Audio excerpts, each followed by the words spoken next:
everybody, thank you for joining me today. Today I wanted to do a quick review of the Alastair Method. I've been using this for 9 months now.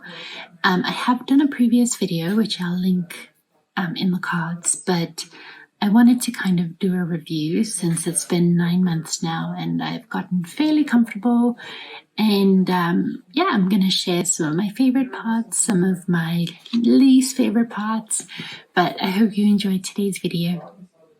So just a quick recap of what the Alastair Method is.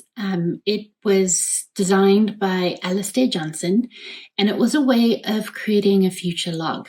So the concept was you write down everything and then you assign it to months of the year. So horizontally, you have January, February, March, April, May, of course, abbreviated by the first letter of the month. And then you go and you put dots under where that particular event or deadline falls in the schedule. And this was then taken by the bullet journal community and adapted into kind of a rapid logging task list. So again, same concept, you write down all of your tasks and then you take the days of the week and you put a dot under the days of the week, that particular task. But what I love about this method is you're able to write down all of your tasks in one sitting, and then only after that be able to go back and assign when those tasks need to take place by, or when you think you'd have time to do it.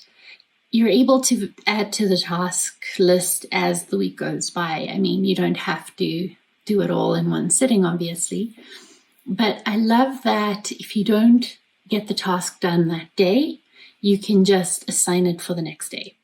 Now, I use this key to put together my task list, and I tend to stick with that key, and that way I'm able to kind of keep track of what's going on. Now, some tasks occur more frequently every week. So, for example, groceries, laundry, depending on that particular week.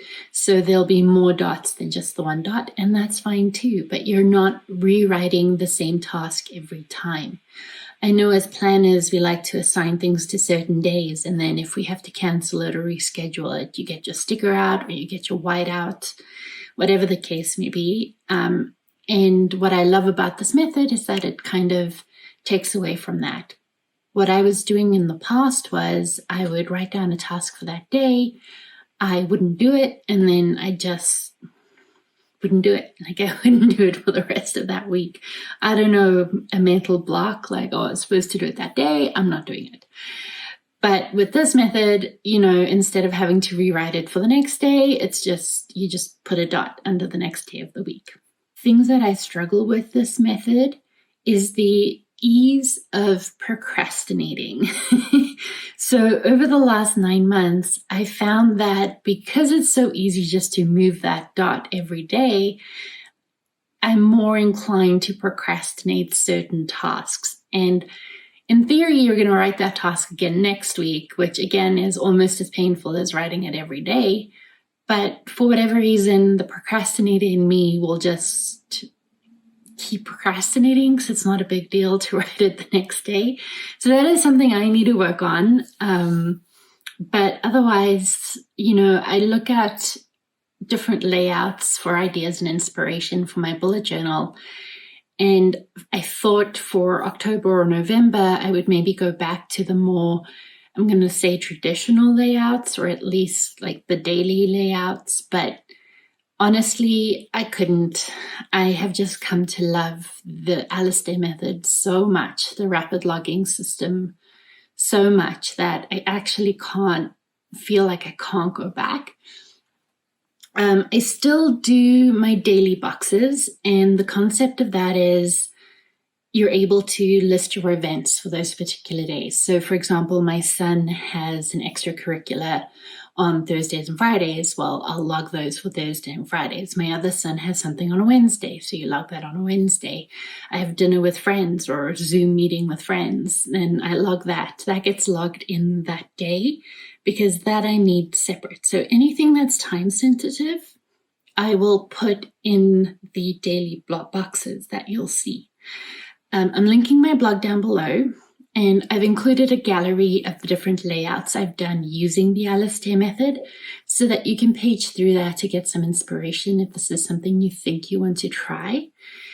I strongly recommend trying it. If you really want to get into bullet journaling, I recommend the rapid logging task list for sure.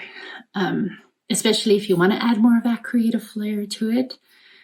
It's just, you're still able to have that cohesive layout or that layout that makes sense, but you also have the flexibility of writing as you go. And yeah, that's essentially what bullet journaling is at its core. So at least this way you're able to marry the two, functional and creative. And that's basically what I'm trying to do. And it's just made me fall in love with bullet journaling all over again. So I hope you take something out of this video. You can, again, check out my blog for more inspiration.